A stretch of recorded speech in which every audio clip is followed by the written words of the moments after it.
Hey, hi everyone. Welcome again on my channel.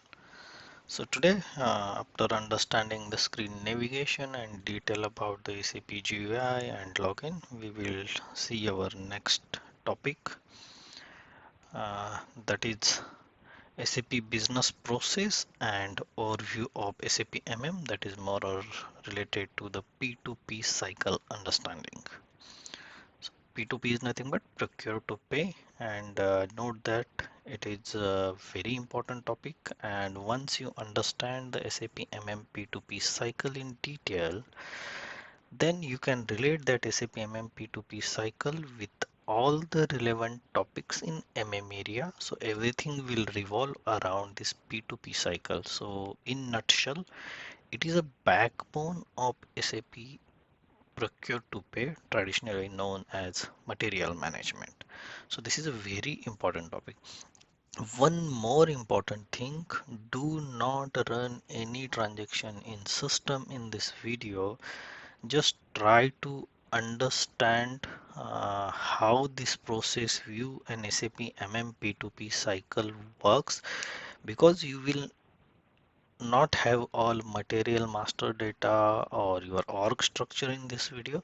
So this video is only to understand. Do not perform any transaction or any practice in this in this video. So just try to relate things and understand of your best at this video and your next video. After you create master data and org structure, you will see similar P2P cycle video, where in your fifth or sixth video you have to really perform P2P cycle in your system. But this video is just to understand P2P cycle, not to create anything in system. Okay, so before going to P2P cycle, that is our sourcing and procurement area, just try to understand a overview of business, how business works really. So take an example of car.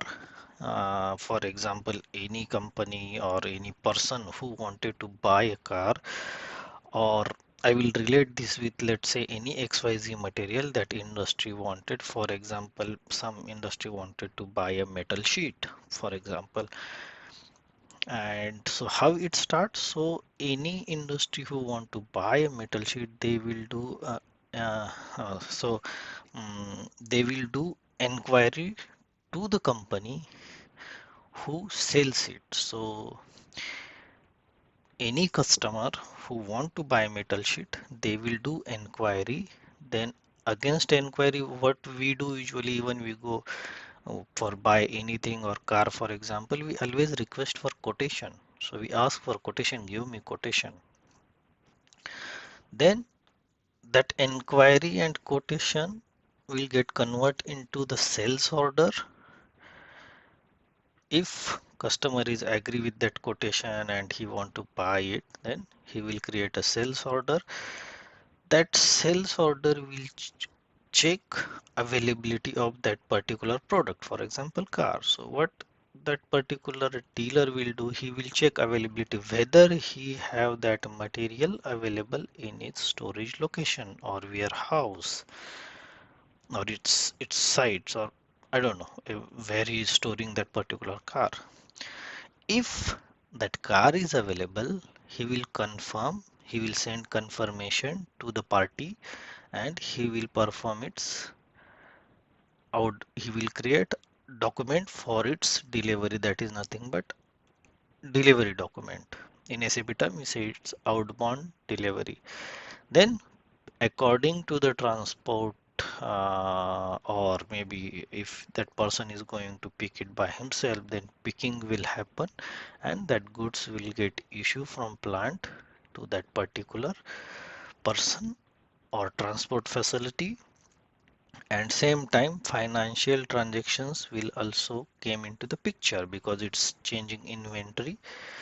And according to the price against sales order, we will provide him an invoice and he will complete the payment ups. Now think in other way, you don't have available car available with you, then what will happen? So that sales order will, after checking availability check, it will run MRP. Now MRP is material requirement planning. So what material you need, the planning about those material.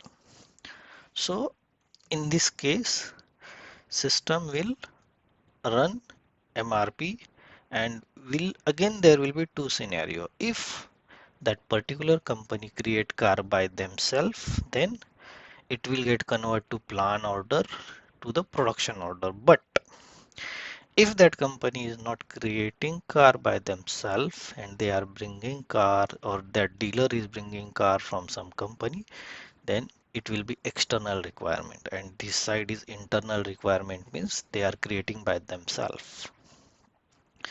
So external requirement will create a purchase requisition, and at this point or sourcing and procurement will come into picture.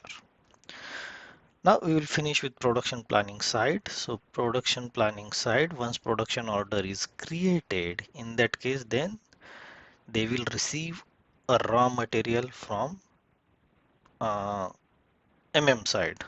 So against this production order, they will create some reservation for storage or or warehouse, and they will get raw material against those reservations. So that I haven't shown here, but yeah, here I can put reservation, and again against that reservation it will get materials. Okay, so then this, once they receive material, then they will run a production line according to their availability for production, and then production will happen, and then they will, final product will be ready, and then production order will get closed and settled, and that stock will be moved to the storage or warehouse, and from that warehouse again then delivery will happen.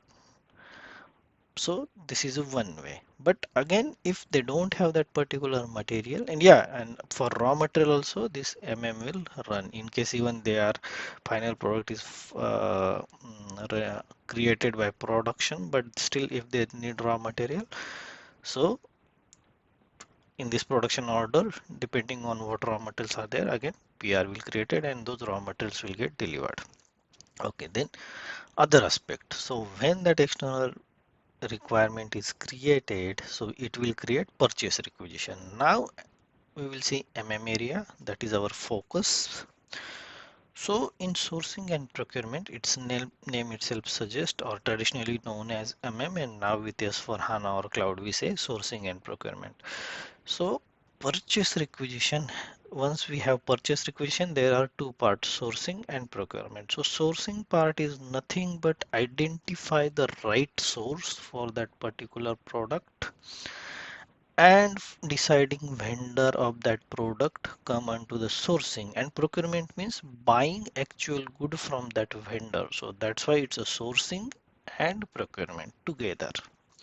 Now we will see sourcing part. So sourcing, once you receive purchase requisition, then against that purchase requisition, we create a request for quotation. So we request different vendors for the quotation from various media, that we will see detail in P2P cycle in next video. Then we maintain that quotation, we decide vendor, and then source of supply means which vendor will provide me the that particular product, or maybe there are a couple of vendor. If one vendor is not fulfilling our requirement, then according to purchase requisition date, we create a PO, purchase order, we do confirm, we do vendor do the confirmation for that order, then he send the goods, and that goods get received into storage and warehouse, and according to that goods receipt, we he sent us invoice, and we do vendor payment against that invoice.